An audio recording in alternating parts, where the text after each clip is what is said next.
Manalangin, mga kapatid, samahan niyo po ako sa panalangin, ipag-pray po natin ang bawat isa. Lord God, salamat po sa oras po na ito at kami po ay lubos na nagagalak to celebrate Father's Day.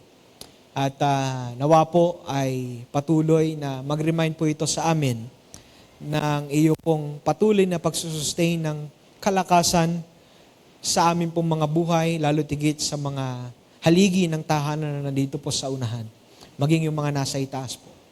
Lord, salamat po sa kalakasan, physically, sa patuloy na pagtatrabaho, paghahanap buhay, to provide for our families. Salamat po dahil hindi ka po nagkukulang po sa amin. Salamat po sa pananampalataya na kung saan ay patuloy na lumalalim at tumatatag na meron kaming Diyos Ama na kinakapitan sa amin pong mga buhay. Lord God, salamat din po sa pamilya na meron po kami na patuloy din na nagiging inspirasyon sa buhay po ng bawat isa. Lord, nawa po sa espesyal na araw po na ito, ay patuloy na ikaw po ang magbigay ng higit pang blessing sa buhay po ng mga haligi ng tahanan ng ito. Alam po namin na sila din po ay haligi ng church. Haligi po ng iyong katawan dito po sa bayan ng Liliw. Salamat po, Panginoon, sapagkat alam po namin na hindi mo po sila pinababayaan.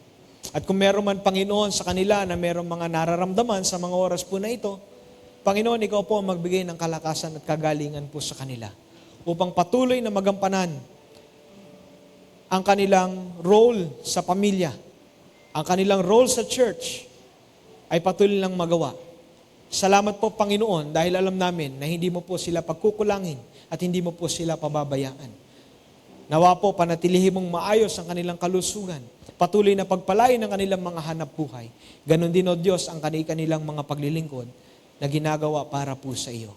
Ingatan mo po ang kanilang buong sambahayan. Ingatan mo po ang kanilang buhay. Salamat po, Panginoon, at alam po namin na ikaw po ang Diyos na napakabuti sa aming mga buhay. Ito po ang aming dalangin sa pangalan ni Jesus. Amen. Palakpakan po natin ang Panginoon. Batiin po natin ang ating mga tatay, ayan, ang mga haligi ng tahanan. Happy Father's Day po. Sige po, maaari na po tayong umupo. Maaari na po kayong magsiupo. Salamat po, mga kapatid. Happy Father's Day po. Batiin po ninyo ng Happy Father's Day ang mga tatay, daddy at papa, ama, nalalapit po sa inyo.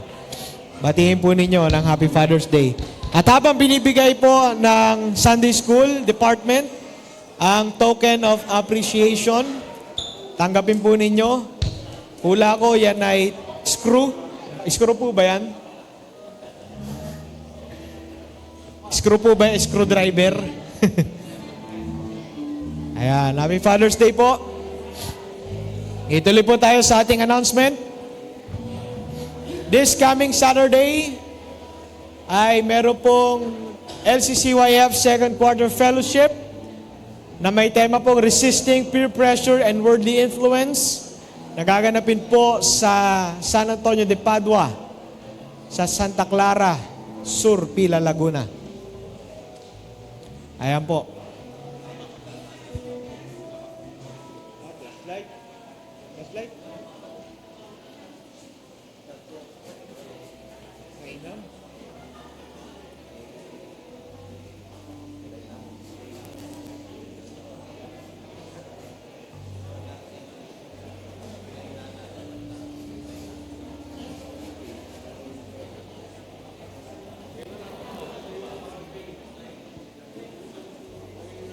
Para po sa mga mag-offering, you can send your offering to GCash. Ayan po yung GCash number natin to remind everyone.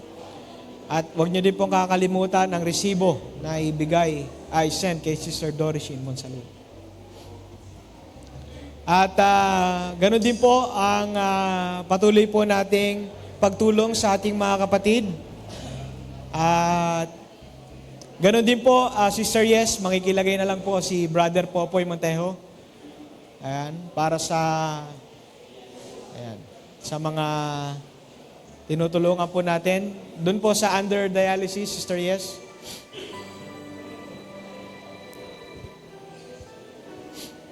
At tayo po ang ating mga balita. Kung wala na pong ibang Dagdag balita ay tayo pong lahat ay tumayo at ating pong inaanyayahan dito po sa unahan ng ating mga kapatid na may pasasalamat po sa ating Panginoon. Happy birthday. Salamat po sa Cheesy Egg Disal. Ang birthday mo din? 26 ka, no?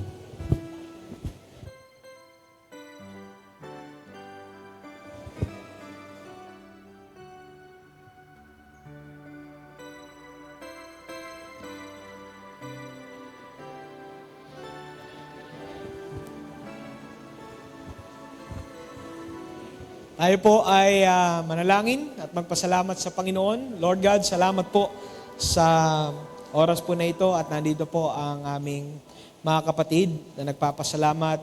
Una po, mga kapatid namin na may pasasalamat sa kanilang kaarawan, Brother Elgin, Sister Isil, Brother Russell. Lord, we are so grateful dahil kami po ay nakikibahagi sa kanilang pagpapasalamat sa kanilang mga kaarawan. Salamat po, Panginoon, sa patuloy na pagbibigay ng buhay sa aming mga kapatid po na ito. Dalangin namin, Panginoon, ang patuloy na maayos na kalusugan para sa kanila, kalakasan ng kanilang pangangatawan, sa lahat ng kanilang ginagawa sa pang-araw-araw, at nawa, Panginoon, ay kalakasan din sa pananampalataya ang pagkaloob mo sa kanilang buhay. At nawa, ang buhay na ito ay patuloy nilang magamit sa paglilingkuran para po sa iyong kaharian. Nawa, Panginoon, ang dalangin ng kanila pong puso, kung ito po ay ayon sa iyong kalooban, ipagkaloob po ito sa kanila. Ganon din po ang aming Thanksgiving sa wedding anniversary ni Brother Gary at Sister Sita. Lord, we're so grateful dahil patuloy po namin silang nakakasama sa paglilingkod. Kaya Lord, ingatan po ang kanilang buhay bilang mag-asawa. Palakasin mo po sila sa pag-ibig na nagmumula po sa iyo. Ganon din ang kanilang buong sambahayan. Ingatan mo po sila sa lahat ng pagkakataon, bigyan ng maayos na kalusugan, kalakasan, Panginoon, sa pananampalataya, at patuloy ng kanilang buhay bilang mag-asawa ay maging magandang halimbawa para sa kanilang buong sambahayan. Salamat po, Panginoon, pagpalain mo po ang kanilang buhay, at kung ano man ang dalangin ng kanilang pong puso, dinggin mo rin ito ayon po sa iyong kalooban. Lord God, ganoon din po ang aking panalangin para sa mga kapatid na may pasasalamat po sa iyo, ngunit hindi nagawang makalapit dito sa unahan. Lord, tinataas po namin ang lahat po sa iyo. Salamat po sa iyong pag-ibig.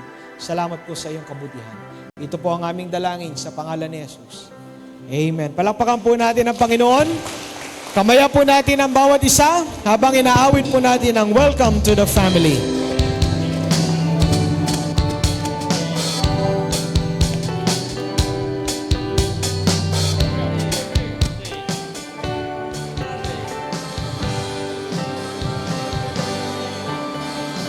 Welcome to the family. We're glad that you have come to share your life with us as we grow in love and may we always be to you. God would have us be a family always there to be strong and to lead on. May we learn to love each other more than each new day. With words of love beyond our lips in everything we say.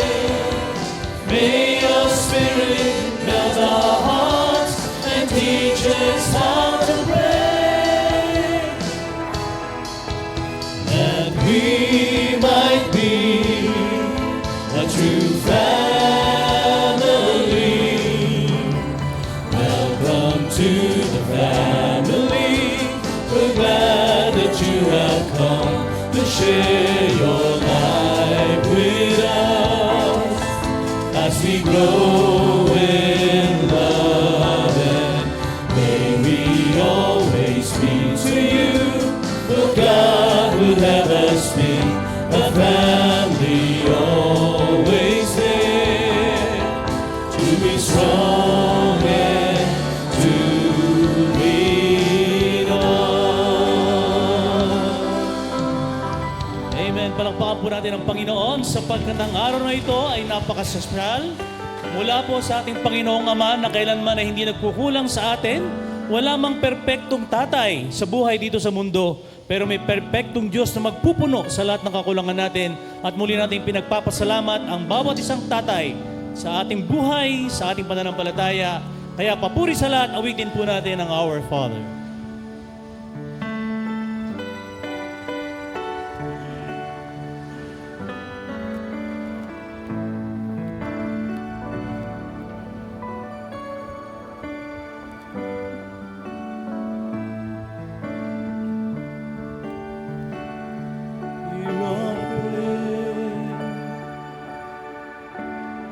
We are your children, and we gather here today. We gather here to pray. Hear our cry. We need your mercy, and we need your grace today. Hear us as we pray. Our Father, who art in heaven, hallowed be thy name. Our Father, hear us from heaven. Forgive our sins, we pray. Song as it rises to heaven, may your glory fill the earth as the waters cover the sea. See our hearts and remove anything that is standing in the way of coming to you today. Our Father, who art in heaven, hallowed be thy name. Our Father, hear us from heaven. Forgive our sins, we pray. Glory of you,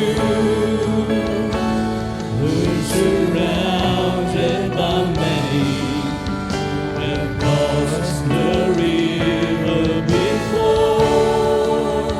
This is the song we'll be singing forever. Holy is the Lord. Holy is the Lord. Holy is the Lord. Holy is the Lord. Holy is the Lord. Holy is the Lord. Holy is the Lord. Holy is the Lord. Holy is the Lord.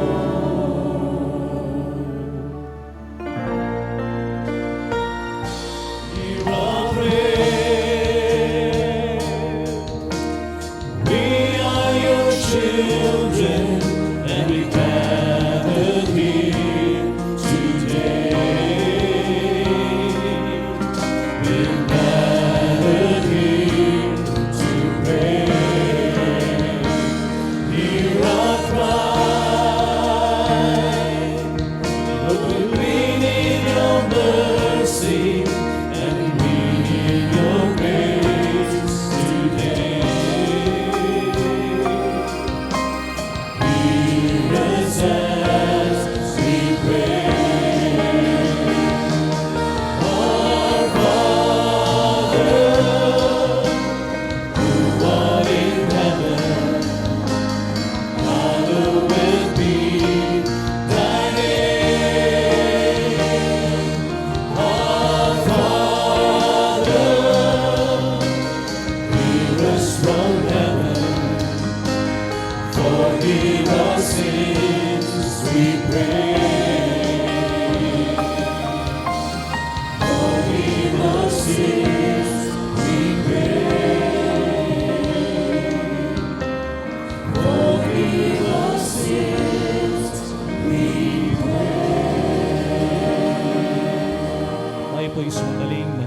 Panginoon naming Diyos, Diyos na makapangyarihan sa lahat.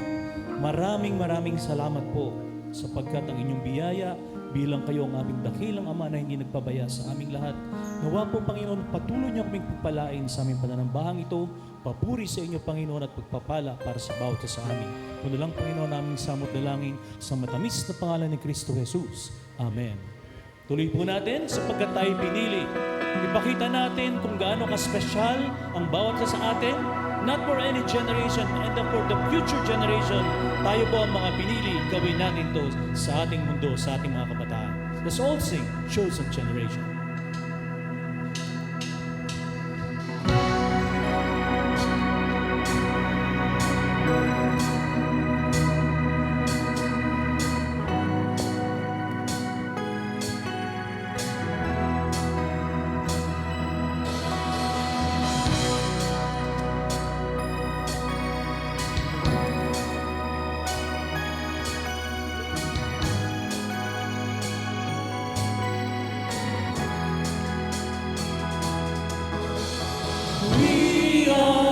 Chosen generation,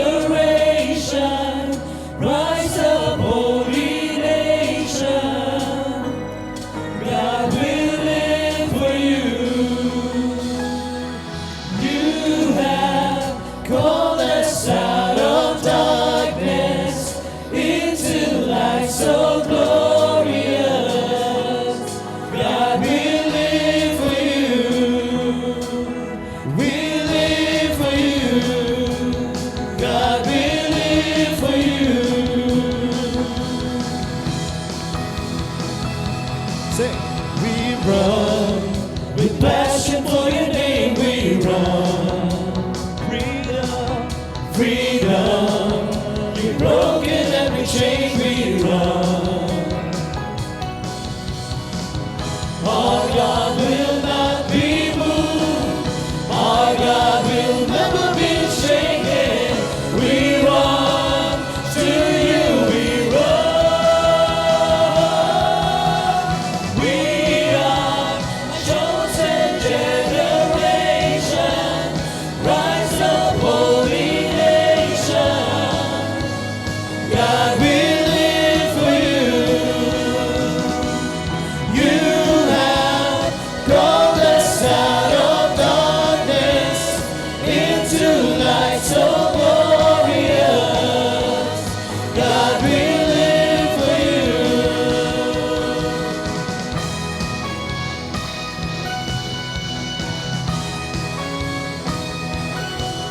We run with passion for your name. We run.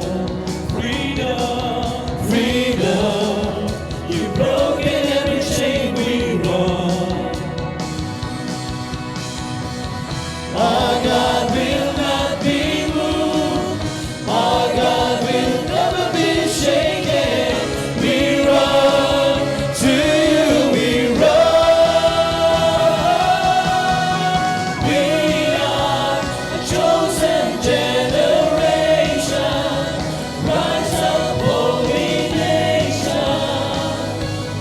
God will live for you. You have called us out of darkness into light so glorious. God will live for you. Our God will not be moved. Say. Our God will not be moved. Our God will never be shaken. Our God will not be moved. Our God will never be shaken. Our God will not be moved. Our God will never be shaken. We run to you. We run. We are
Every time we see your glory,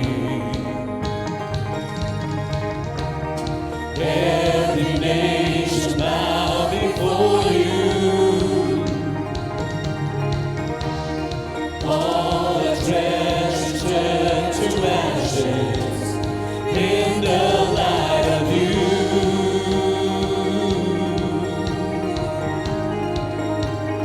As we're singing glory, it's the Lord Almighty.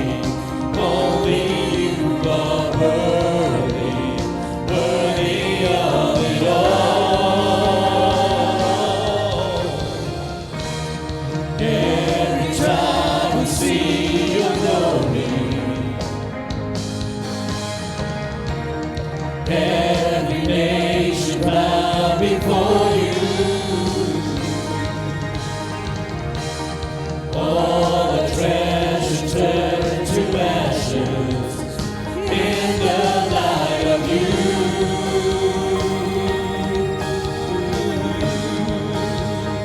As we're singing holy, it's the Lord Almighty. Only you are worthy, worthy of it all. Praise and glory, honor and strength unto our God, unto our God. Matchless, endless, love unrestrained. This is our God, ever rejoicing. Praise and glory, honor and strength unto our God, unto our God. Matchless, endless, love unrestrained. This is our God, ever rejoicing. Hey, oh, hey, oh, hey, oh, wow. Hey, oh, hey, oh, hey, oh, wow. We sing. Hey, oh, hey, oh, hey, oh, wow. Hey, oh, hey, oh, hey, oh, wow. There is no one like our God. There is no one like our God. There is no one like our God. There is no one like our God. Wala kang katulad, O Diyos. Wala kang katulad, O Diyos. No hay nadie como nuestro Dios. No hay nadie como nuestro Dios. There is no one like our God. We say there is no one like our God. There is no one like our God. There is no one like our God. Praise and glory, honor and strength unto our God, unto our God. Your matchless, endless, love unrestrained. This is our God, ever rejoicing. Praise and glory, honor and strength unto our God, unto our God. Your matchless, endless, love unrestrained. This is our God, this is our God. Hey, oh, hey, oh, hey, oh, wow. Hey, oh, hey, oh, hey, oh, wow. Hey, oh, hey, oh, hey, oh, wow. Hey, oh, hey, oh, hey, oh, wow. Hey, oh, hey, oh, hey, oh, wow. Hey, oh, hey, oh, hey, oh, wow. Hey, oh, hey,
Ang ating po pagbasa mula po sa Aklat ng Mateo, Kapitulo 11, talataan 28 hanggang 30.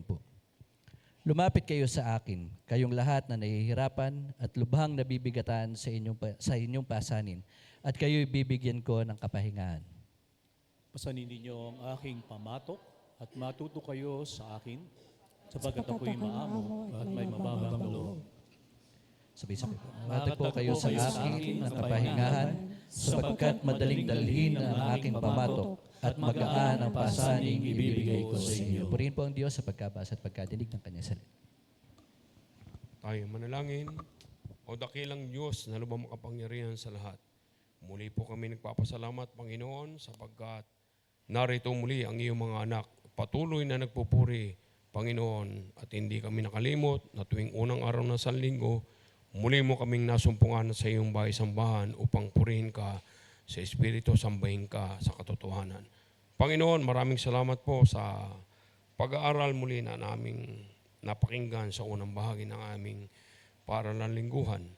Napakalaking paalala po ito sa amin na sa kabila po, Panginoon, na kami ay naglilingkod sa iyo, ay hindi po kami exempted sa posibleng pagsaway mo sa amin, pagpapadala sa amin ng mga palaala, pagkakasakit namin o nangyayari sa aming mga katawan o sa aming mga buhay. Hindi po ito dahilan, Panginoon, na kami inyong pinarurusahan, kundi bagkus ito paalala, Panginoon, na naanyang ka upang sa magkaganon sa pamamagitan ng paalalang ito ay lagi kaming kumapit at lumapit sa iyo. Sa ikalawang bahagi ng aming pananambahan, dakilang Diyos, alam namin na muli kami makikinabang sa pakikinig ng iyong banal na salita. Patnubayan mo ang iyong mga anak, lalong-lalo na, dakilang Diyos, ang lingkod na gagamitin mo, patnubayan mo rin sila. Katahimikan at kapayapaan ang inihiling namin patuloy na ipagkakalob mo sa amin sa pagpapatuloy na aming pananambahan. Ito po ang dalangin namin sa matamis sa pangalan ni Jesus. Amen.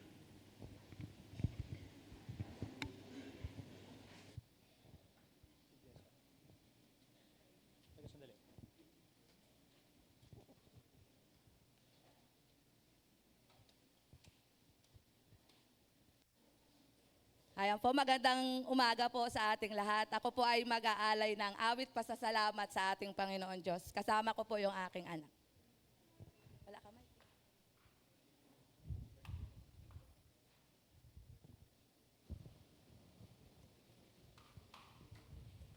Ikaw nakakanta ng pangalawa, hindi ko nakarapin.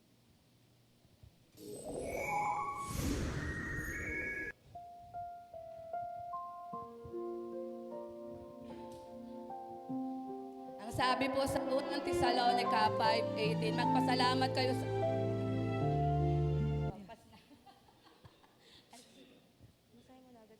Ganyan po talaga pag live.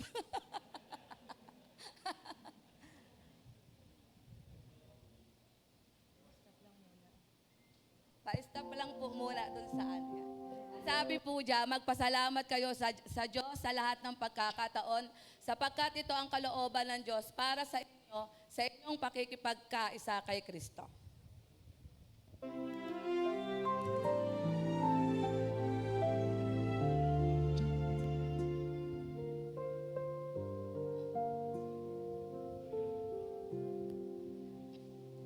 Sa pagmulat pa lang ng aking mata, hininga ko'y bagong awitin.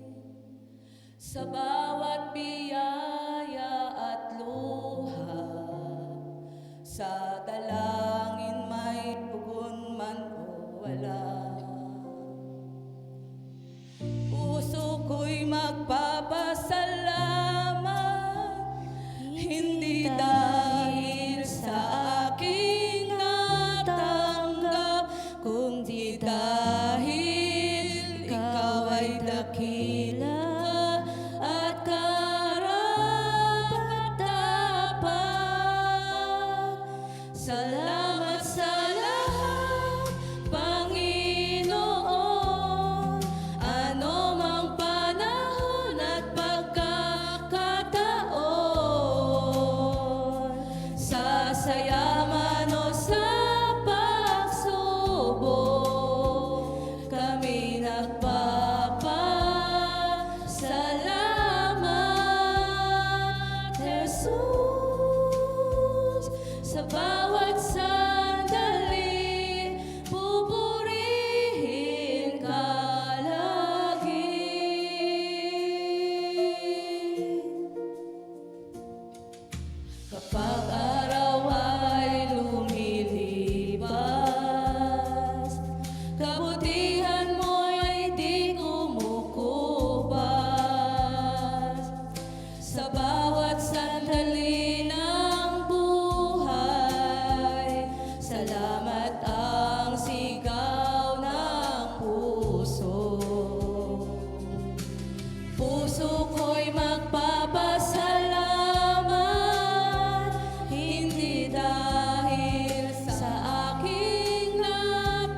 Lord. To God be the glory.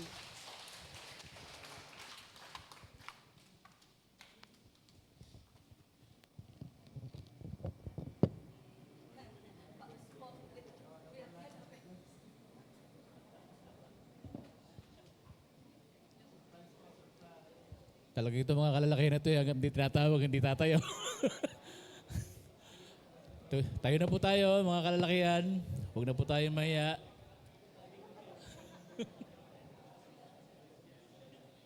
Meron lyrics. Sa taas.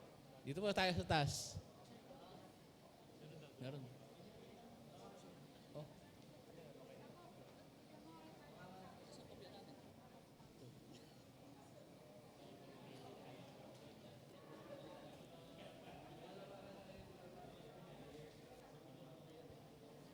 Tayo na po tayo lahat, mga kalalakihan. Kaya po nyo? Brother Sensio? Brother Pelino?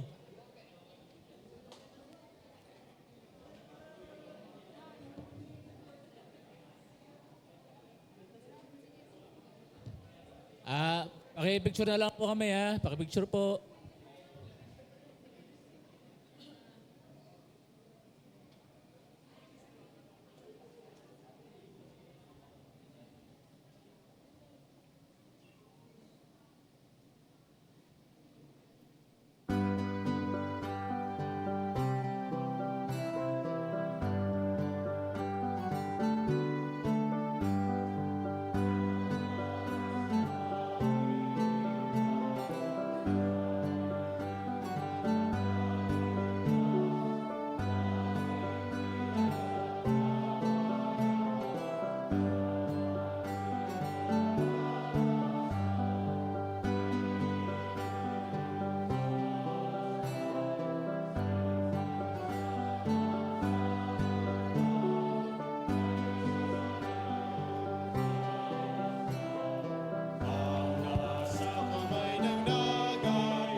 Good morning po mga kapatid. Palakpakan po natin ang Panginoon. Happy Father's Day po sa mga Gideons natin. At sila, ganun dapat pag Father's Day may special number. Sabi nila kahapon, meron daw original na word yung Yung sinaunang salita, yung himnaryo na yan. Anyways, purihin po ang Panginoon at napakaganda po ng kanilang uniforme. Kahapon po, isuot din nila yan. Siguro yung karamihan ay hindi na nilabhan dahil umating po kami ng kalalakihan sa Metroville. At nais ko rin pong batiin ang happy birthday, Sister Jezebel. Yeah. At sa kanilang special na 50 years old. Mukha lang po kayong 18. So akala ko po kayo nagdidibo lang kagabi. But 50 years of God's blessing. And muli po ay binabati ko po kayo ng magandang umaga. At marami tayong mga bisita kasama po sa oras po na ito. And hayaan po natin na ang salita po ng Panginoon ang siyang kumausap at mag-encourage sa atin. Our message for today is an encouraging message. Number 1 sa ating mga tatay. Pangalawa po sa bawat isa po sa atin that probably ay napapagod na, nahihirapan na sa buhay. But today, God will encourage us. Bibigyan tayo ng kapahingahan ng ating pong Panginoon. Bago po tayo magsimula, tayo po ay manalangin. Ama naming Diyos, salamat po sapagkat tunay ang iyong pagmamahal sa amin bilang Ama namin na naandyan sa langit. Ikaw ang aming halimbawa ng protection, provision, at ng pagmamahal na binibigay sa amin. Ikaw ang larawan at halimbawa ng mga tatay na sa araw po na ito'y binibigyan namin ng pagpapahalaga. Alam po namin na ito ay espesyal na araw para sa mga tatay, pero hindi po lahat ay may magandang experience about fatherhood. Some of us, di na namin kasama ang aming mga tatay. Ilan sa amin ay hindi nakaranas ng mabuti mula sa aming mga tatay. But today, you reminded us na bagamat hindi sila perpekto, meron naman kaming ama na naandyan sa langit. And for us, you are encouraging us to come back to you. Bumalik kami sa iyong piling sapagkat ang tunay na kapahingahan ay nasa iyong tabi. Nawa mabuksan ang aming isipan sa mga mensahe ng pagpapalakas na binibigay mo po sa amin. Ito po ang aming pong panalangin sa pangalan ni Jesus. Amen. Ngayon pong June ay pinag-uusapan po natin ang eschatology or the theology of the last days. Tinitingnan natin gaano kaimportante sa mga mananampalataya na pag-aralan anong mangyayari sa huling araw. And we know that the Lord will come. Dalawang Sunday, pinag-usapan natin. Totoo na andito na tayo sa mga huling araw at may mga senyales na pinapakita na binabanggit sa Bible. But we will pause on that para bigyan po ng encouraging message ang ating mga tatay. Last Friday, sa ating Family Matters online, ang pinag-usapan natin, yung mga anak, asawa, paano po ninyo bibigyan ng pagpapahalaga ang inyong tatay? So, spending time with our fathers, respecting our fathers with our words. Kausapin sila ng may paggalang, pagrespeto. Kahit na dumating tayo sa punto na mas matalino na tayo sa kanila o mas may narating na tayo, but we need to respect our fathers. Pero ngayon, ito ay encouraging words naman para sa ating mga tatay. Kaya nilagyan natin ng title ang ating message today, Tay, pahinga ka muna. Yan. Sa mga tatay po na nandito that probably are working too hard, napapagod na po kayo, silently, hindi nyo sinasabi na may mga struggles po kayo, today ay pinagpapahinga po kayo ni Lord. Amen? So may kalapit po kayong tatay, sabihin mo sa kanya, pahinga ka muna. So ngayon, titingnan natin ng mas malalim ang salitang pahinga. Ang pahinga po ay biblical. Napaka-importante po. Since Genesis, the creation, napaka-importante sa Diyos yung tinatawag na pahinga. At bibigyan natin ito ng malaking lalim sapagkat hanggang sa Panginoong Jesucristo, importante at binigyan niya ng diin ang salitang pahinga. Pero bibigyan natin ito ng mas malalim na kahulugan na ang pagpapahinga pala ay hindi lamang pagtulog. Hindi lang pala ito pagre-recharge, kundi may kinalaman sa ating pag-asa at pagsunod sa ating Panginoon. O sa lahat, higit sa mga tatay, sabi nga hindi naman ako tatay, hindi ako makikinig ng mensahe. Ito po ay binigyan lang natin ng emphasis sa subject na mga tatay, pero ang mensahe pong ito ay para sa lahat ng mga nabibigatan at kailangan ng pahinga sa Diyos. Nagbigay ako ng mga ilang mga data. Sabi nga, what are the things we need to know about our fathers? Recently, nakita ko na ang June ay hindi lamang pala araw na ang sineselebrate ang Father's Day. Ito po ay pagbibigay din ng importansya sa mga kalalakihan. Sabi nga, ito ay awareness na ang mga lalaki daw po ay napakataas ng risk pagdating po sa mental health. Sabi nga, 5.7% of adults buong mundo nakakaranas po ng depression at karamihan po doon ay mga lalaki. Many experts believe depression in men is often underreported. Sabihin, wala naman tayong data na ang mga lalaki daw ay nadidepress. Ito po ang dahilan. Sapagkat marami daw pong mga lalaki ang hindi nagsasabi na sila ay hirap na. So, some of us, yung mga tatay natin, si tatay naman parang laging strong. Si daddy naman parang lagi siyang okay. Lagi pa nga siyang galit eh. So parang wala naman siyang problema. Pero probably hindi lang niya ito sinasabi. Only 40% of men receive with mental illness treatment o nakakaranas ng pag-aayos. Kasi kakaunti lang din ang nagsasabi. At ito daw ang katotohanan. Ang mga lalaki daw, they waited 11 years.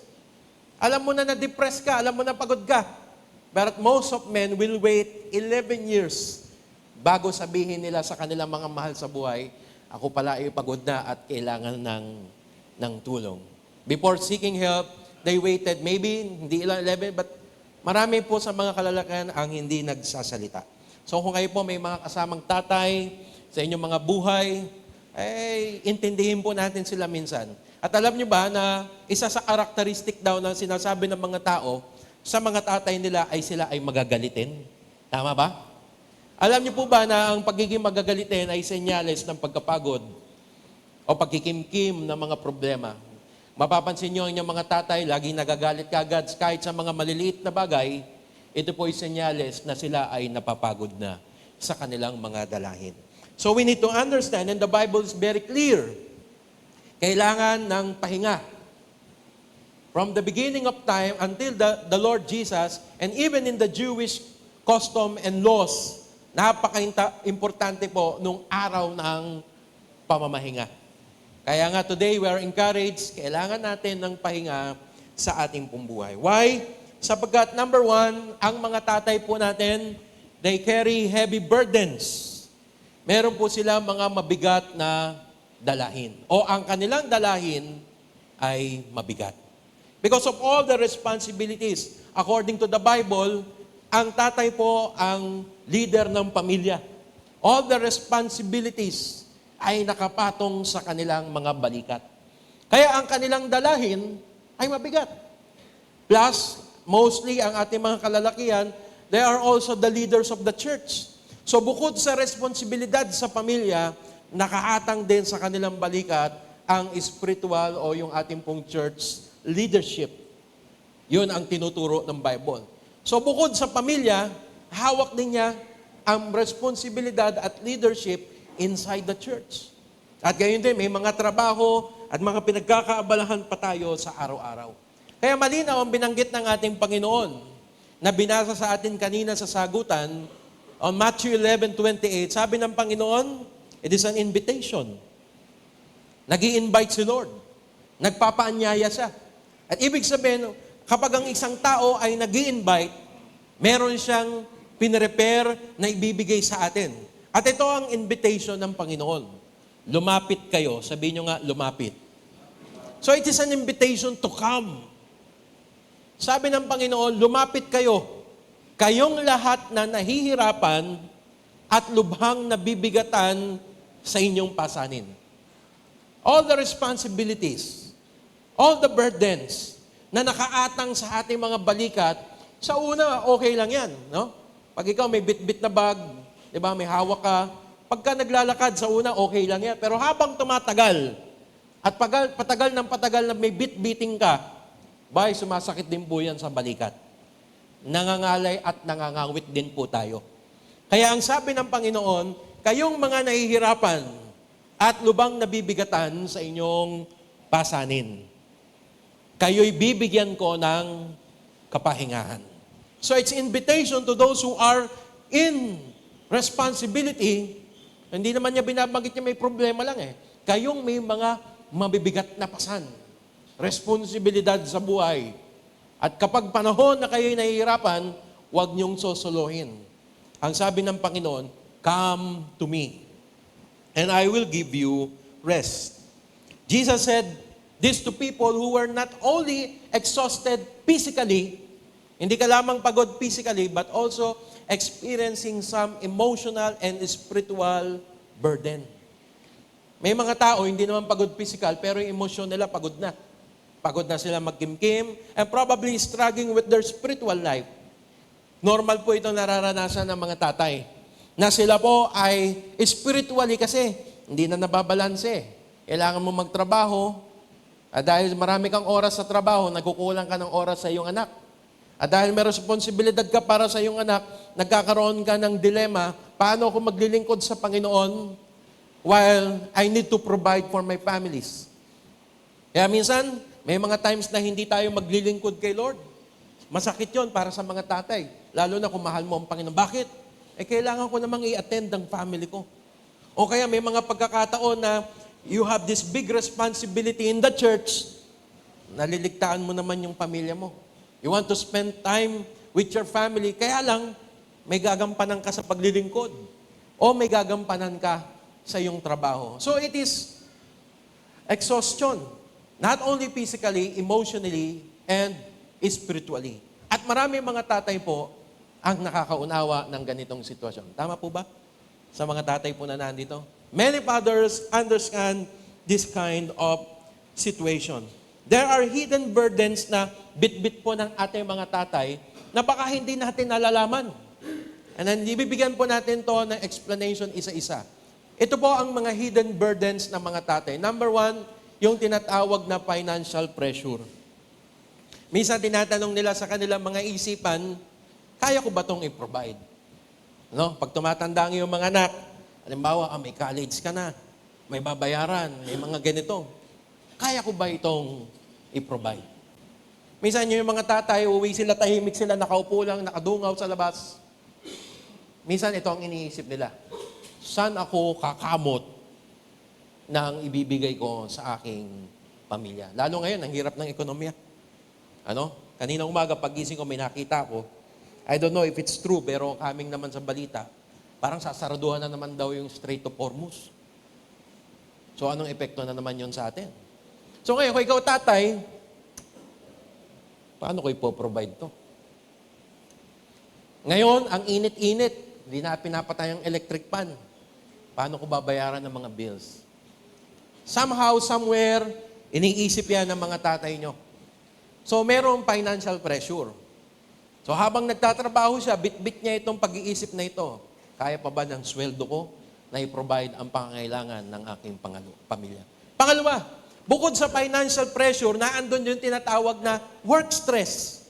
Ang dami nawawalan ng trabaho. So, medyo minsan nawaworry ng mga tatay, ma-maintain ko ba ang aking trabaho?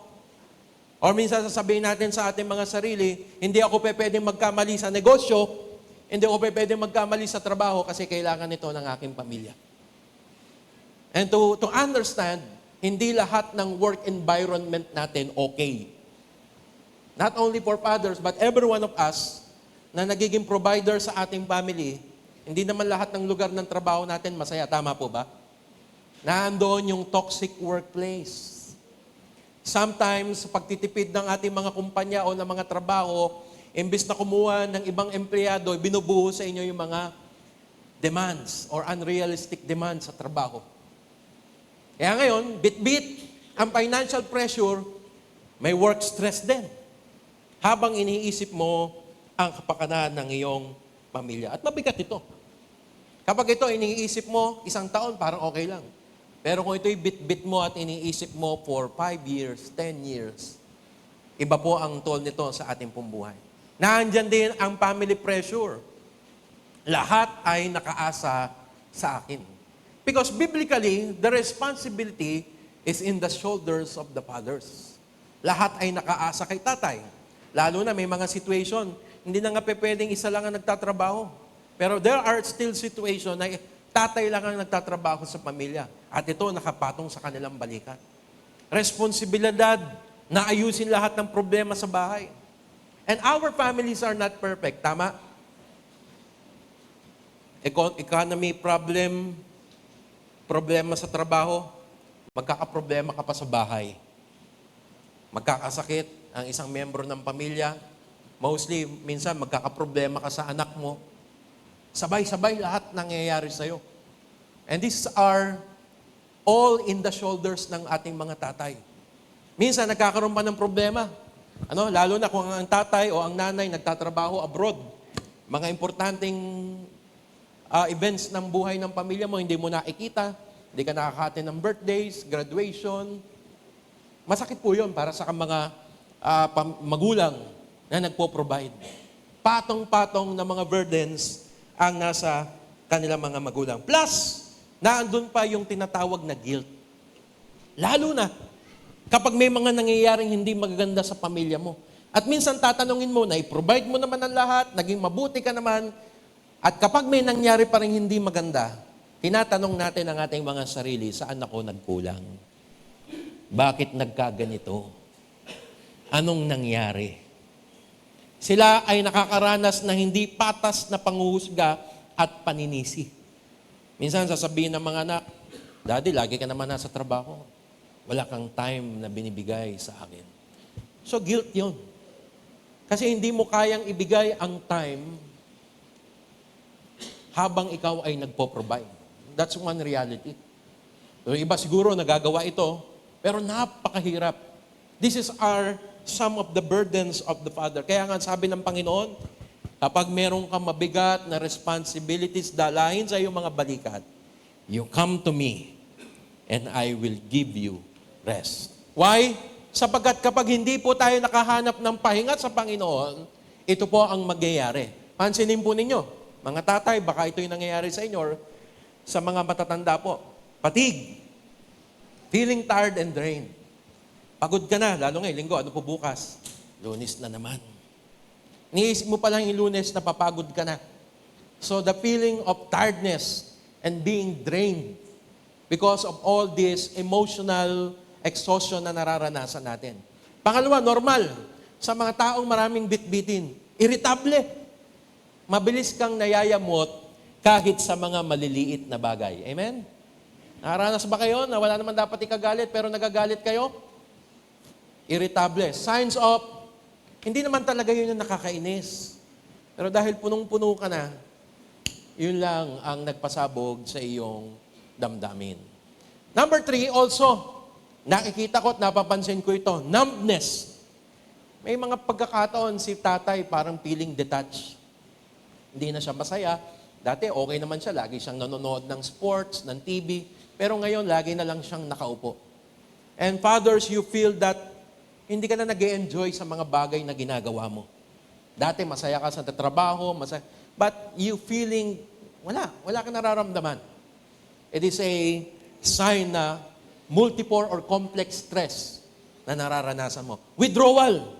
Ayaw mo na ng mga social activities. Huwag na tayong lumabas. Dito na lang tayo sa bahay. Huwag na tayong yayayain ka ng anak mo makipaglaro. Ayaw mo nang makipaglaro.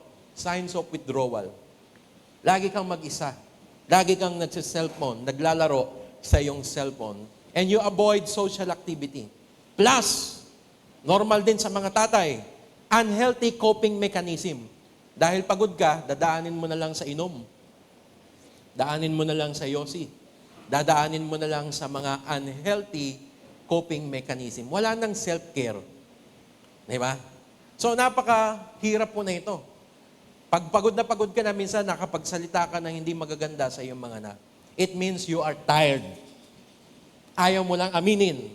Ayaw mo lang, gusto mo lang maging strong, pero ang totoo, nabibigatan ka na sa iyong dalahin. That's why the invitation of the Lord is open. Come to me. and I will give you rest. Ngayon, kapag ikaw nakakaranas ng ganito, minsan kasi ito din ang nagaging dahilan.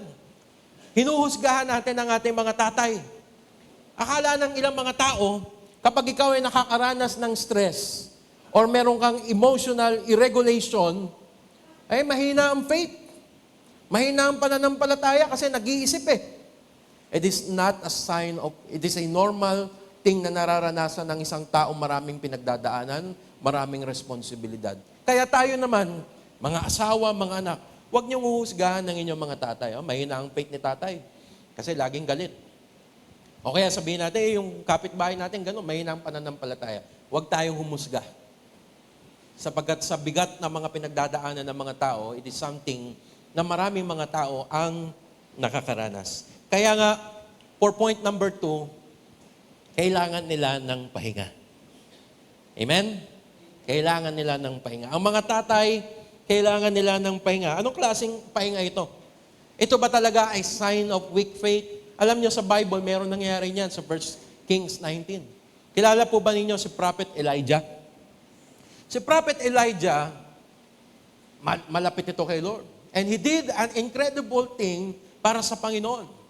Pero, kahit na siya ay man of God, nakaranas siya ng depression at pagkapagod. Imagine after niyang i-defeat yung mga prophets ni Baal, if you are familiar with the story, tinalo niya, nag-iisang propeta ni Yahweh, si Elijah, tinalo niya yung propeta ni Baal. Dapat pakiramdam niya, victorious siya. Pero hindi. Siya po ay napagod. He became overwhelmed, fearful, and emotionally drained. Sinabi din niya sa Panginoon, Panginoon, kunin mo na ang buhay ko. So, ibig sabihin, dahil sa sobrang bigat ng kanyang dalahin, nag-iisa ng propeta ni Yahweh, napagod siya. Kaya anong ginawa ng Panginoon sa kanya? What God did? Pinagalitan ba siya ng Panginoon? Ikaw, Elijah, ang hina ng faith mo. No! Ito ang ginawa ng Lord sa kanya. God let Elijah rest. Alam ng Diyos na minsan na nauubos na tayo. At ang sabi ng Panginoon, kailangan mong magpahinga. God provided food and water. Pinakain niya ang kanyang alagad. God listened. Pinakinggan niya lahat ng iyak ni Elijah before siya nagbigay ng instruction. At ang sabi ng Panginoon, God reminded Elijah, he was not alone. Mga tatay, this is important. God does not shame us for being tired. Hindi mo kayang mag-isa. And you cannot solve everything for your family. Though we want to, gusto nating solusyonan, ayaw natin masasaktan ng ating pamilya, but we cannot do that. Hindi natin kayang i-secure lahat para sa ating pamilya. And it's not a shame for being tired. Ang sabi nga ng Panginoon, you come to me. Pag pakiramdam mo, hindi mo na kaya, you can always go back to me and I will give you rest. Why? Bakit importante yung pahinga? Ano ang kayang gawin ng pahinga? Number 1, kaya nitong ingatan ng ating isip. When you are rested physically, nakakatulog ka ng at least 8 hours. Binibigyan mo ng pahinga ang utak mo. At alam niyo, pinakamagandang epekto ng mahabang tulog, nakakaiwas sa pagiging magagalitin. Pagiging irritable. Kaya you need to sleep. Sabihin mo sa katabi mo, matulog ka naman. Pag may nakita kayo laging galit, kailangan lang niya matulog. Pangalawa, ang isang taong nagpapahinga, nagkakaroon ng maayos na relasyon. Bakit? Isipin ninyo, kung kayo po ay naglalaan ng day off o kung kayo po ay nagli-leave, you have time with your family. May day off ka eh. Paano kung 24/7 ka nagtatrabaho? Wala kang time sa asawa mo, hindi mo man lang may date ang asawa mo, hindi mo man lang may labas ang anak mo, tapos galit ka pa. So, kapag may pahinga ka, you have time with your family. Importante po yun, na magkakaroon tayo ng isang araw na nilalaan natin sa inyong mga anak before it's too late. Because time will come, ang mga anak nyo tatanda at wala na rin silang panahon para sa inyo. So spend time with your children and your family. Pangatlo, ito'y nagbibigay din ng pagkakataon na magkaroon ng oras sa Diyos. Di ba? Kaya nga, minsan, may trabaho tayo. Nakakalimutan na nating maglingkod sa Panginoon. Tandaan po ninyo, kapag wala kayong time kay Lord, humihina tayo. Amen? So we need to rest and to give time to our family and to give time to the Lord. Sa Jewish people, sa Old Testament, importante yung araw ng Sabat. Kasi sa araw ng Sabat, doon nila kinakausap ang Diyos. Bawal magtrabaho. Hindi naman natin ini-imply yun today, pero may binabanggit ang Panginoon sa atin at yun ang titingnan natin mamaya. Number 3, kaya ang tatay na napapagod, na maraming dalahin, kailangang umaasa sa Diyos. Yun yung pahinga. In-highlight ko po yung should. Ibig sabihin, dapat. Hindi pwedeng ang tatay walang pagtitiwala sa Diyos. Hindi pwedeng ang tatay walang pag-asa sa Diyos. Sa sarili lang umaasa? Sa trabaho lang umaasa? No. Dapat kay Lord lang umaasa ang isang tao. Bukod sa pisikal na pahinga, kailangan po ng tao ang presensya ng Diyos. Sabihin nyo nga po, presensya ng Diyos. Hindi nyo po kailangan ng higaan, yung anong tawag doon, yung nakahigang upuan, lazy chair. What you need is the presence of God. And that is rest. Ang totoong kapahingahan, nasa Panginoon. It is biblical. Binigyan to ng emphasis ng Old Testament, binigyan to ng emphasis ni Jesus Christ. Paano natin titingnan bakit importante ang rest? The word rest means the presence of God. In Genesis chapter 1, nilikha ng Lord ang lahat for 6 days. And on the 7th day, ano sabi ng Panginoon? Ito ay araw ng pamamahinga. Hindi dahil napagod ang Diyos, kundi yung pamamahinga sa music, kung wala kang gagawin. Rest. Hindi dahil pagod ka, but means you have to stop. At ang sabi ng Lord, ang ikapitong araw ay gagawin mong holy. Banal na araw. At in-institute yun sa Israel. Meron silang araw ng rest. At yung araw ng rest, doon nila nire-recite lahat ng mga words ng Panginoon. The laws of the Lord. Bawal magtrabaho. Meron pa nga silang tinatawag na Sabbath year. 1 buong taon. Ibig sabihin, may pag-e-emphasis ng araw ng pamamahinga. O araw ng pagkalaya. Kasi nakakapagod magtrabaho eh. Kaya yung rest day, it is a freedom from work. At ang sabi ng Lord, make it holy. Tapos dumating si Jesus Christ. Sabi niya, tatapusin na natin ang Sabat. Wala nang araw ng papamahinga.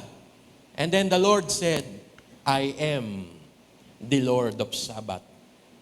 Sa madaling salita, ako ang inyong pahinga. Kaya on Matthew 11, anong sabi ng Panginoon? Come to me, all you are weary and heavily laden, and I will give you rest. Ako yun. Ako yung nasa simula pa ng likhain ng sanlibutan. Ako ang araw ng pamamahinga. Ako ang Sabat. Walang makakasumpong ng pahinga kung wala kayo sa aking piling. Maliwanag po mga kapatid. This is not physical rest. It is dependency on God. Sabi ng Panginoon, pasanin ninyo ang aking pamato. Teka, Lord, sa verse 28, sabi ni Lord, bibigyan kita ng pahinga. Tapos pagdating sa verse 29, bibigyan ka ng pasanin. Parang medyo magulo yung sinasabi ni Jesus. Lord, kung bibigyan mo ko ng pahinga, bakit binibigyan mo ko ngayon ng pasanin? Ito ang sabi ng Panginoon, pasanin ninyo ang aking pamatok. Matuto kayo sa akin, sapagkat ako'y maamo at mababang loob. Kapag pinasan mo yung gusto ni Lord sa'yo and you follow the Lord, sabi ni Lord, dun lang at dun ka lang makakatagpo ng kapahingahan. Removing the yoke of the world, yung pamatok ng sanlibutan, at papasanin mo yung pamatok ng Panginoon. Yun ang ibig sabihin ng Panginoon. Sabi ko, ano bang ibig sabihin ni Lord dito? Nakakita ko ng picture. Parang AI generated pa ito. Yan po ang ibig sabihin nun. Pasanin ninyo ang aking pamatok. Meron dalawang bull na nandito, isang malaki, isang mali. Sila po ay may unequal yoke. Ibig sabihin, yung malaking yoke nakapatong sa balikat ng matanda, ng malakas. Tapos yung magaan, doon sa bata. Kahit saan pumunta, dahil nakapamatok sila pareho, kahit saan pumunta yung malaki, susunod at susunod lang yung maliit. Tanong ko po sa inyo, sa tingin nyo, nahihirapan yung maliit na bull? Hindi. Bakit? Nakanino lahat ng bigat? Naandun sa malaki. Ito po yung sinasabi ni Lord. Pasanin mo yung pamatok ko. Hindi ka mahihirapan. Because most of the weight, I already carry in the cross. Lahat ng bigat na bit-bit mo, kaya ka nahihirapan, sinusolo mo kasi. Sabi ni Lord, lumapit ka sa akin. Iasa mo lahat sa akin. Lahat ng gusto ko, sundin mo. Huwag mong sundin yung instinct mo. Ang sundin mo lang yung sinasabi ko. Tingnan ko kung hindi ka makatagpo ng pahinga sa buhay mo. Fathers, pakiramdam natin, sometimes we carry the whole world. But we are wrong. Si Lord po ang nagbuhat ng buong mundo. And it is rightly na ibigay natin ang lahat sa Kanya. Sumunod tayo sa Kanya sa mga gusto niya. And then, we can find God. Always depend on God. Hindi lang mga tatay, kundi ang bawat isa sa atin. Why? Depending on God means, we need to understand na meron po tayong limitasyon. Kailangan natin si Lord. Amen? May limitasyon ng tao. Hindi natin kaya lahat. We need God. Pangalawa, ito ay karunungan. When you depend on God, lagi mong hinahanap ang guidance ni Lord sa desisyon. O kaya lagi mong sinasabi, Lord, I submit to you. Hindi ko kaya, hindi ko alam. But I rely on you. Hindi mo pinipilit ang sarili mo. You wait on the Lord. Anong sabi sa Isaiah? Those who wait on the Lord will renew their strength. Hindi ko alam ang sagot ngayon. Hindi ko pipiliting solusyonan ngayon. I will trust in the Lord. At ang sabi ni Isaiah, I will renew the strength of those who wait on the Lord. May karunungan. Pagsuko sa Diyos. Huwag mo sasarilinin ang problema mo. Surrender mo kay Lord. Lord, di ko na po alam ang gagawin ko sa pamilya ko. Lord, di ko na po alam ang gagawin ko sa trabaho. Nape-pressure po ako. Nakikita ka ng anak mo na nagpe-pray? Nakikita ka ng anak mo na umiiyak sa Panginoon? Nakikita ng anak mo na hindi mo kinakaya ang lahat at sinusurrender mo lahat sa Panginoon? Alam nyo, anong iniiwan nyo sa anak nyo? Halimbawa ng pagtitiwala sa Panginoon. Pinapakita mo sa iyong asawa at anak na si tatay, si daddy, si ama, hindi umaasa sa sarili niya. Hindi siya nakaasa sa trabaho niya, hindi siya nakaasa sa sarili niya o sa pera niya. Nakaasa siya sa Panginoon. At tatandaan ng mga anak niyo yun, na ang tatay ko, walang ibang inaasahan sa buhay niya, kundi ang Panginoon. Kaya as we end, mga tatay, what is your greatest legacy? Saan kayo kilala ng mga anak niyo? I want to encourage you that the Father's greatest legacy is an example of faith. Halimbawa ng pananampalataya. An example of humility. Si tatay, humble yan. Humihingi ng sorry yan. Nag-a-admit ng pagkukulang yan. Example of dependency on God. Si tatay, laging umaasa sa Diyos kahit anong nangyayari sa amin. At yan ang kailangan ng mga tao ngayon. Kapahingahan sa ating Panginoon. Palakpakan po natin ang Diyos. Manalangin po tayo. I want to pray, mga kapatid.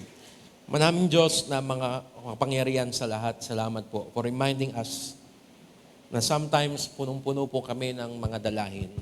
Hindi dahil sa mahinang pananampalataya namin, kundi dahil nakakalimutan namin bumalik sa iyong presensya.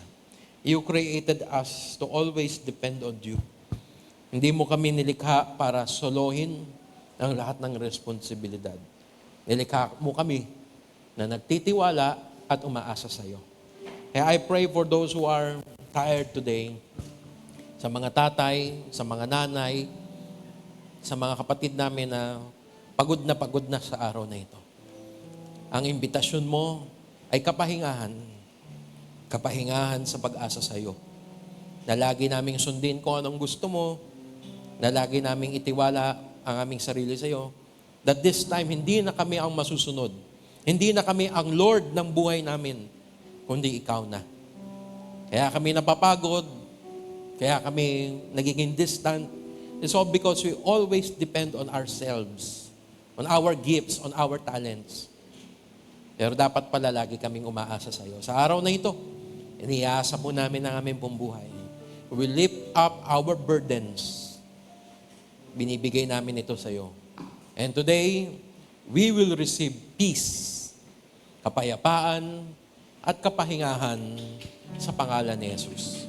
Ito po ang aming pong panalangin sa kanyang pangalan. Amen. Palakpakan po natin ang ating Panginoon. Sa oras po na ito ay ini-invite ko po ang lahat na tumayo. At kakanta po tayo ng isang awitin. Baka po meron sa atin ang hindi pa tumatanggap sa Panginoon. Bilang kanyang tagapagligtas, as we sing this song, you may come forward and accept Jesus in your life.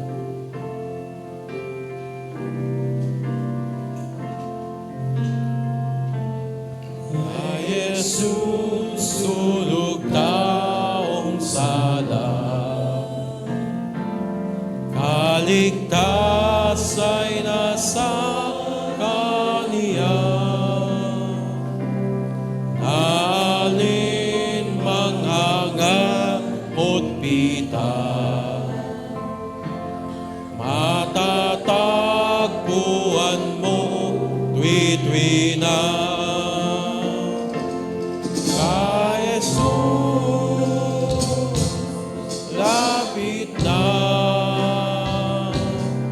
At sa Kaniya ligtas ka, Jesus, tulog na.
pagbasa po mula po sa unang aklat ng Korinto, Kapitulo 11, talataan 23 hanggang 30. Sapagkat ito ang turo na tinanggap ko mula sa Panginoon at ibinigay ko naman sa inyo. Noong gabing siya'y ipinagkanulo, ang Panginoong Yesus ay dumampot ng tinapay. Nagpasalamat, pinagpira-piraso iyon at sinabi, "Ito ang aking katawan na inihahandog para sa inyo. Gawin ninyo ito bilang pag-aalaala sa akin." Matapos magkapunan, dumampot din siya ng kopa at sinabi, "Ang kopang ito ang bagong tipan na pinagtitibay ng aking dugo. Tuwing iinumin ninyo ito, gawin ninyo bilang pag-aalaala sa akin. Sapagkat tuwing kakain kayo ng tinapay na ito at iinom sa kopang ito, ipinapahayag ninyo ang kamatayan ng Panginoon hanggang sa kanyang muling pagparito. Kaya ang sino mang kumakain ng tinapay at umiinom sa kopa ng Panginoon sa paraang di nararapat ay nagkakasala sa katawan at dugo ng Panginoon. Kaya't dapat siyasatin ng tao ang kanyang sarili bago siya kumain ng tinapay at uminom sa kopa. Sapagkat ang sino mang kumakain at umiinom ng hindi kinikilala ang kahalagahan at umiinom ng kahatulan laban sa kanyang sarili. Yan ang dahilan kung bakit ang mahihina at sakitin ng karamihan sa inyo." Ito, purihin po ang Diyos sa pagkabasa at pagkadinig ng kanyang salita. Tayo muling manalangin. Dakilang Diyos na lubang makapangyarihan sa lahat. Panginoon, sa mga sandali pong ito ay muli po kami mag-aalaala ng iyong kamatayan doon sa krus, na imbis ng bawat isa sa amin ang magkaroon ng kaparusahan na kagaya ng tinamo ng iyong anak dahil sa aming mga kasalanan, ang iyong anak, Panginoon, ang nagbata ng lahat ng ito upang ang bawat isa sa amin ay magkaroon ng katubusan. Narito ang tinapay na larawan ng kanyang katawan. Narito ang saro na larawan ng kanyang dugo nang nabuhos ng dahil sa amin. Kaya Panginoon, bago po namin tanggapin ang lahat ng bagay na ito, tulungan mo kami, Panginoon, na siyasatin namin ang aming mga sarili. Kung kami po, Panginoon, ay nasumpungan mo na nagkaroon ng mga pagkukulang at pagkakasala sa nakaraang mga araw, o kung hanggang sa mga sandaling ito, dakilang Diyos, ay may kasalanan kaming natatago na ikaw lamang ang nakakaalam. Patawarin mo kami, Panginoon, upang sa magkaganon sa gagawin namin pagtanggap na ito ay hindi maging kahatulan ang gagawin namin pag-aalala. Alam namin, Panginoon, kung lubos ang paglapit at paghingi namin ng kapatawaran sa aming pagkukulang, ay magiging biyaya ang gagawin namin pagtanggap na ito. Lahat po ng ito, sa iyo po namin dinadalangin sa matamis sa pangalan ni Jesus. Amen.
at ang nagbibigay ng binhi at nag-aasik at ng tinapay na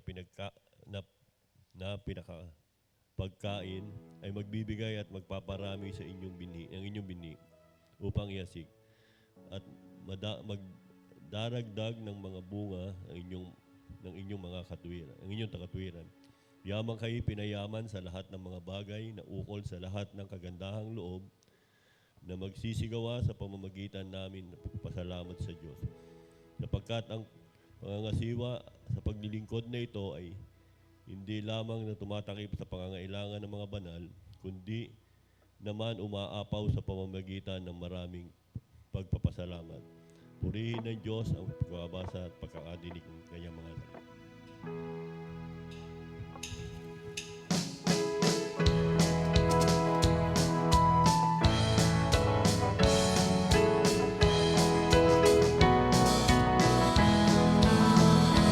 Gumawa tayong lingkod ng Diyos. Sa daanging atas tayo ay sumunod.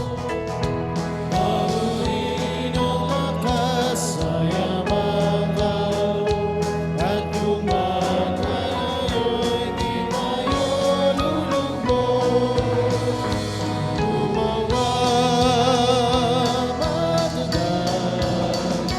maghintay, magbuyan, umasan, tumawag, ang uro'y babalik agad.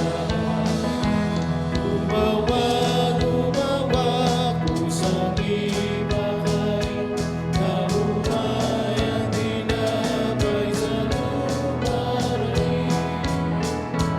Ang mga may damdam kay Jesus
sapagkat kayo po ang aming dakilang Ama, ang tunay na Ama namin, Panginoon, na siyang gumagabay at sumasama sa amin, nagtuturo ng mga dapat po namin gawin, na hindi kailanman kami pinabayaan. Salamat, Panginoon, dahil sa amin po bilang mga ama, ay palagi po kayong nakaalalay sa amin, palagi niyo po kami sinasamahan. Kailanman ay hindi iniiwan. Kaya, Panginoon, ang lahat ng papuri at pasasalamat ay ibinabalik po namin sa iyo. Dalangin po namin, Panginoon, muli ang lahat po ng pagpapasalamat sa lahat po ng iginabay mo sa amin ngayong araw na ito, sa mga aral na amin pong natinig, na alam namin, Panginoon, na sa kabila ng aming mga pagkukulang at kinakailangan namin ng kapahingahan, Panginoon, ay palagi ka, Panginoon, na nandyan na sumasama sa amin. Binibigyan pa rin palagi kami, Panginoon, ng aming lakas. Nawa, Panginoon, sa kabila ng aming mga sa aming mga pagkukulang, sa kabila, Panginoon, ng aming kapahingahan, ay patuloy mo kami, Panginoon, na bibigyan ng bagong lakas, ng bigyan ng bagong pag-asa, at patuloy, Panginoon, na bibigyan ng renewed joy sa pangangalaga, hindi lamang, Panginoon, sa aming mga sarili-sariling pamilya, bagkus, Panginoon, sa mga pamilya din po namin dito po sa loob at labas ng iyong iglesia. Dalangin namin, Panginoon, na patuloy niyo pong tinigin ang aming pong mga panalangin, ang mga kapatid po namin na mga may karamdaman, Panginoon, ay patuloy mo po silang bigyan, Panginoon, ng comfort at ng kapayapaan sa kanila pong kaisipan, at ganoon din, Panginoon, ang lakas ng kanilang katawan na inyo pong panumbalikin. Ang mga kapatid po namin na patuloy na nag-aalaga sa mga kapamilya po namin na may karamdaman, sila Brother Ken, sila Sister Lizelle, nawa, Panginoon, ay patuloy niyo po silang samahan at bigyan pa rin po ng katatagan sa kanila pong mga misyon na ginagawa po sa mga oras na ito. Dalangin din namin, Panginoon, na ang kagalingan, ang ipagkaloob mo sa mga kapatid na ito, sa mga nangangailangan po sa aming, Panginoon, na mga may pinagdadaanan sa mga aming mga trabaho, sa aming sa kanilang pag-aaral, at ganoon din, Panginoon, sa pakikipagrelasyon sa kapwa. Alam po namin, Panginoon, na kami po ay patuloy ninyong sasamahan, at ang inyong wisdom, Panginoon, ay isang ipagkakaloob mo sa amin, at nang sa ganoon, Panginoon, kami po ay makapagpatuloy na ipinakikilala at itinatanyag na kami, Panginoon, ay iyong mga anak at ikaw ang aming Ama. Dalangin namin, Panginoon, na samahan niyo po kami sa aming pong pag-iwahiwalay at dalhin niyo po muli kami, Panginoon, sa susunod po na mga araw at mga linggo na pag-fellowship namin mga magkakapatid, at sama-sama kami muli, Panginoon, na makapagpurit, makapagpasalamat sa inyo, Panginoon. Salamat din, Panginoon, sa bawat kaloob ng mga kapatid. Nawa, Panginoon, na lahat pong ito ay mapatuloy na maayos at maigting na magamit, Panginoon, sa pagpapalaganap ng iyong banal na salita. Ingatan niyo po ang bawat isa sa amin, pagpalain niyo po ang aming po mga daan na tatahakan, at ang mga tao po na aming po mga kasalamuhan. Lahat ng ito, Panginoon, ay aming pong idinadalangin sa matamis sa pangalan ni Kristo Jesus na aming tagapagligtas. Amen. Sa isang Diyos na makapag-iingat sa bawat isa sa atin, ang biyaya ng Panginoong Jesucristo, at ang pag-ibig ng Diyos at ang pakikipisan ng banal na Espiritu sa mga tinawang lahat mula ngayon at magpakilanman. Amen.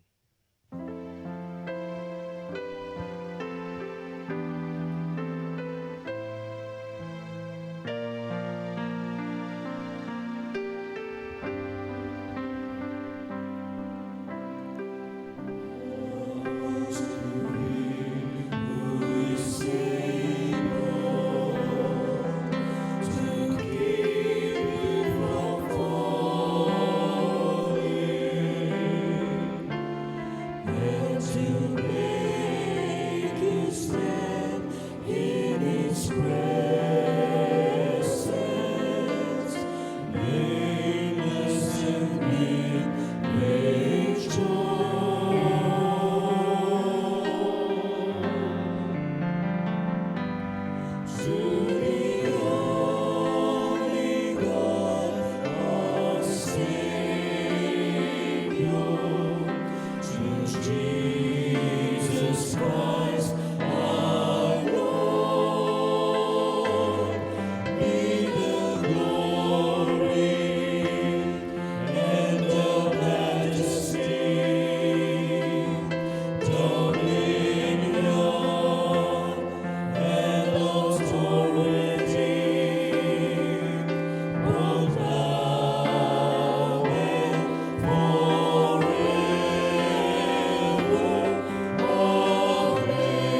It's who you are.